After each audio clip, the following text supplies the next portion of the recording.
जय श्री राम। श्लोक संख्या 7।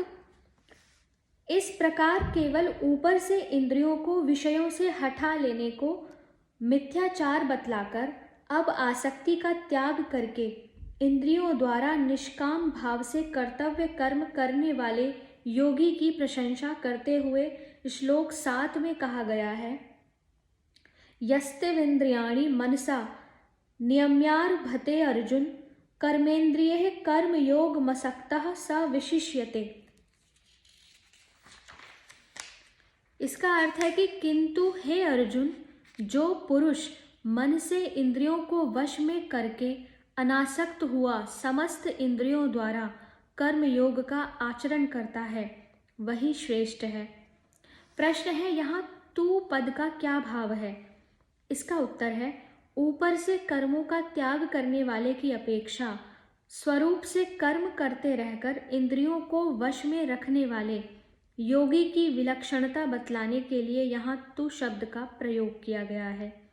दूसरा प्रश्न है, यहाँ इंद्रियाणि और कर्मेंद्रिय इन दोनों पदों से कौन सी इंद्रियों का ग्रहण है? उत्तर है, यहाँ दोनों ही पद समस्त इंद्रियों के वाचक हैं, क्योंकि न तो केवल 5 इंद्रियों को वश में करने से इंद्रियों का वश में करना ही सिद्ध होता है और न केवल 5 इंद्रियों से कर्म योग का अनुष्ठान ही हो सकता है, क्योंकि देखना सुनना आदि के बिना कर्म योग का अनुष्ठान संभव नहीं। इसलिए उपयुक्त दोनों पदों से सभी इंद्रियों का ग्रहण है। इस अध्याय के 41वें श्लोक में भी भगवान ने इंद्रियाणि पद के साथ नियम्य पद का प्रयोग करके सभी इंद्रियों को वश में करने की बात कही है। अगला प्रश्न है, यहाँ नियम्य पद का अर्थ वश में करना न लेकर रोकना लिया जाए तो क्या आपत्ति है? उत्तर है, रोकना अर्थ यहाँ नहीं बन सकता, क्योंकि इंद्रियों को रोक लेने पर फिर उनसे कर्म योग का आचरण नहीं किया जा सकता। अगला प्रश्न है, समस्त इंद्रियों द्वारा कर्म योग का आचरण करना क्या है?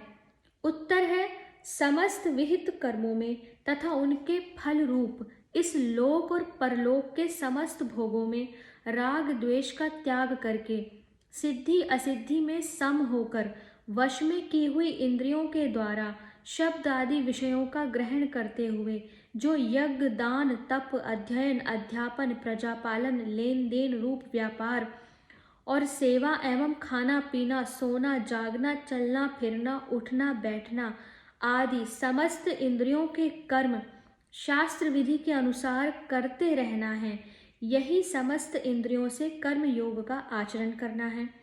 दूसरे अध्याय के 64वें श्लोक में इसी का फल प्रसाद की प्राप्ति और समस्त दुखों का नाश बतलाया गया है।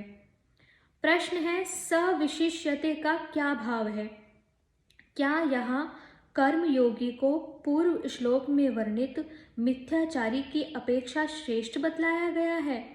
इसका उत्तर है, सविशिष्यते से यहाँ कर्म योगी को समस्त साधारण मनुष्यों से श्रेष्ठ बतलाकर उसकी प्रशंसा की गई है।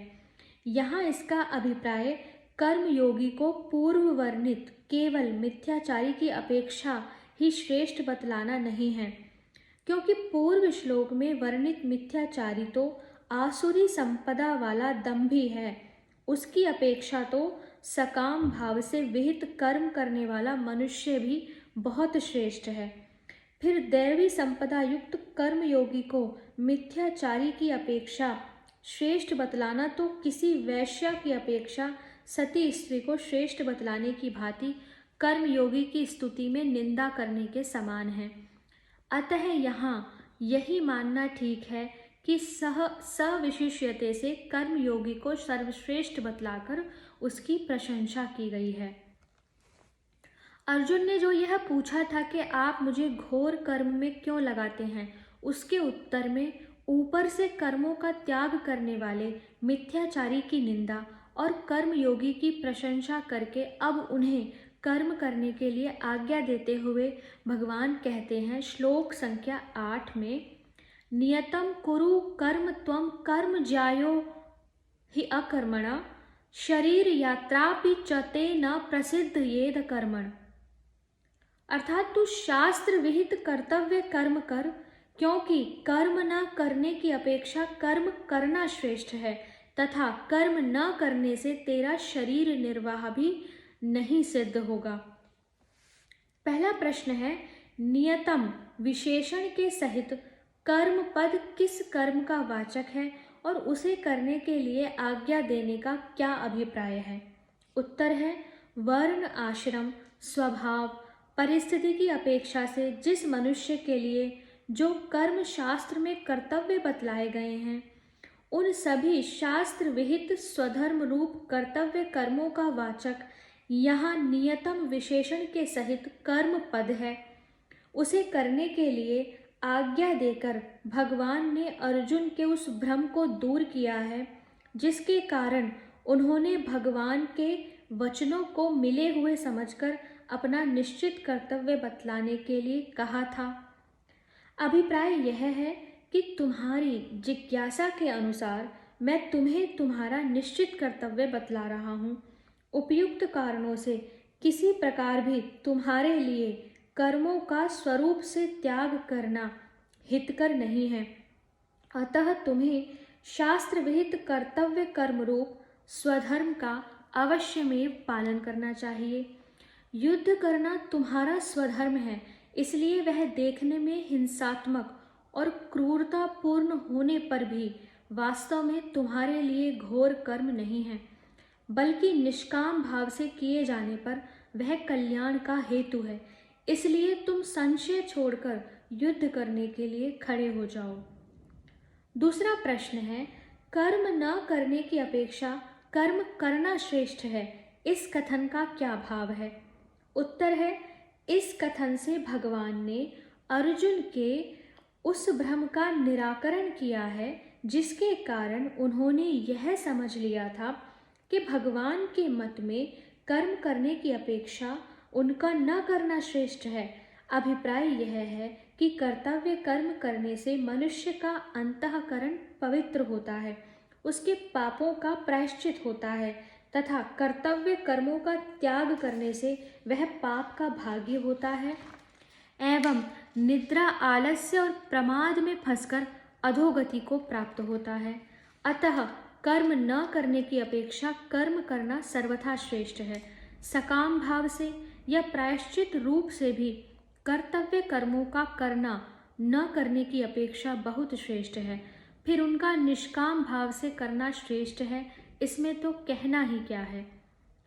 प्रश्न है, कर्म न करने से तेरा शरीर निर्वाह भी सिद्ध नहीं होगा, इस कथन का क्या भाव है?